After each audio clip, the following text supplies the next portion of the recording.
CNN, the Caribbean islands struck first by Hurricane Irma face a daunting cleanup in the wake of the monster storm, amid reports of looting and shortages of food and fuel.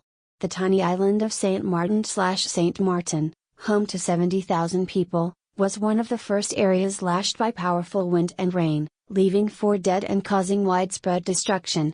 So far, the entire death toll from the natural disaster throughout the Caribbean has reached 36.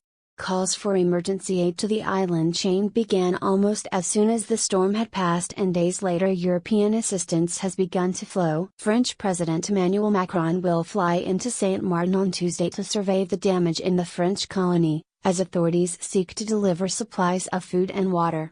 King Willem-Alexander visited the Dutch side of the island, St. Martin, on Monday as part of a tour of the region.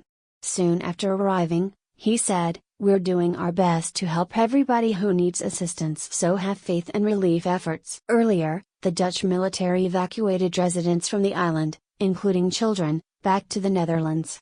St. Martin is just one of several small islands flattened by the storm. Neighboring islands, including the U.S. Virgin Islands, British Virgin Islands, Anguilla, Antigua, and Barbuda, were all heavily affected by Hurricane Irma. Earlier, Barbuda Prime Minister Gaston Browne estimated around 95% of the buildings on the island had been damaged, if not destroyed. Days after the storm, reports were emerging from St. Martin of food and fuel shortages, as well as the lack of clean water. Evacuees arriving in the United States spoke of their horror as the hurricane passed overhead and the difficult cleanup which has followed. "The problem now is there's no supplies," one woman told CNN at San Juan Airport in Puerto Rico, where evacuees were being taken. "We're missing gas for vehicles, diesel gas for generators, diesel gas for all the trucks and front loaders needed to clear the rubble." The woman, who didn't give her name before being rushed away by officials, said she was flying with her children back to the U.S. to stay with her sister while her husband looked after their house in St. Martin. "The biggest problem right now is the lack of communications. People just don't know what's happening," she said. Newlywed Francis Bradley Villiers said all that was left in St. Martin was devastation. "I've never experienced a hurricane before in my life. I can't even come up with the right words to explain the emotion, the anxiety, just not knowing, the fear," she said. Her husband Dominique Villiers told CNN there had been looting and robbing in the wake of the hurricane, which has left them without food and water.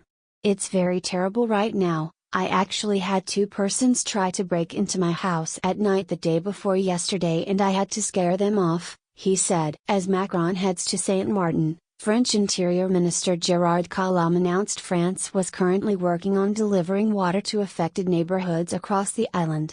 He added food supplies were also being provided by 1,500 helpers on the ground in the West Indies, which will increase to 2,000 over the coming days.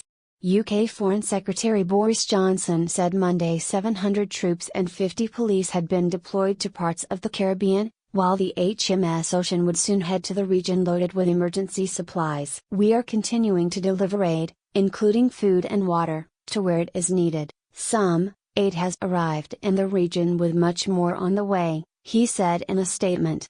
Johnson added an effort was underway to restore access to wireless internet and electricity across the region.